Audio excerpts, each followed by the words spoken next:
ప్రభునందు ప్రియ దేవుని బిడ్డలారా, మీ అందరికీ వందనాలు. మా సోదరుడు ప్రవీణ్ పగడాల నా దైవజనులు ఎంతో మంచివారు, ఎంతోమందికి సహకరిస్తూ సహాయం చేసే బిడ్డ. అటువంటి బిడ్డ రాజమండ్రి ప్రాంతంలో ఆయన మృతి చెందడం చాలా మేము చింతిస్తూ ఉన్నాం. అయ్యా సమాజమా, భారతదేశంలో ఉన్న ప్రజలారా, మీ అందరికీ దేవుని బిడ్డలుగా మనవి చేస్తున్నాం. అయా దైవజనుడు ఆయన, ఎంతోమంది దైవజనులు. అటువంటిది దైవజనులు మేము ఎవరిని ఏమీ చేయం. భారతదేశంలో క్రైమ్ తప్పి ఏదన్నా తక్కువగా ఉన్నదంటే కారణము దైవజనులే. మర్డర్లు చేసేవారిని మార్చేవారము, దొంగలను మార్చేవారము, వ్యభిచారులను మార్చేవారము, మీ క్షేమం కొరకు మేము ప్రార్థించేవారు తప్ప కానీ మేము ఎవరికి హాని చేసే బిడ్డలం కాదయ్యా. అటువంటి మా సహోదరుడికి ఇటువంటి అన్యాయం జరిగింది.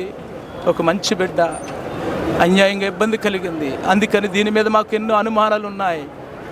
ఈ 2 రాష్ట్రాల్లో ప్రజలందరం కూడా మేము ఇట్టి పరిస్థితుల్లోనూ ఆ బిడ్డకి న్యాయం జరిగేదాకా మేము పోరాడుతూనే ఉంటాం. దైవజనుడు అంటే ఎంతో గొప్ప వ్యక్తి అండి. సమాజానికి మేమందరం ప్రార్థిస్తున్నాం కాబట్టి, మేమెంతోమంది కన్నీరు కార్చి ప్రార్థించి దేవుడికి మొరపెడుతున్నాం కాబట్టి ఇంకా భారతదేశంలో ఎంతోమంది సస్యశ్యామలంగా ఉన్నారు.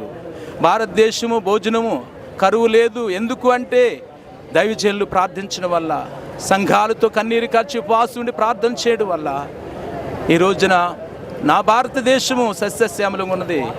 వాటర్ ఫెసిలిటీస్ అద్భుతంగా ఉన్నది. అలాగే భోజన పదార్థాలు అద్భుతంగా ఉన్నాయి. గల కారణం ఏంటో తెలుసా? ప్రజలందరూ మేము దేవుని స్తుతించినప్పుడు భూమి తన పంటను ఇస్తుందని దేవుని వాక్యం తెలియచేస్తుంది. మేము ప్రార్థించడం వల్ల మా భారతదేశము సస్యశ్యామలంగా ఉన్నది. అందుకని అయ్యా సహోదరులారా, క్రైస్తవుల జోలికి రాకండి. ఎందుకంటే మేమందరం దేవుని బిడ్డలు ఒకటే. ఎవరు ఏమన్నా మాకేంటని మేము ఈరోజు చాలా చింతిస్తున్నాం.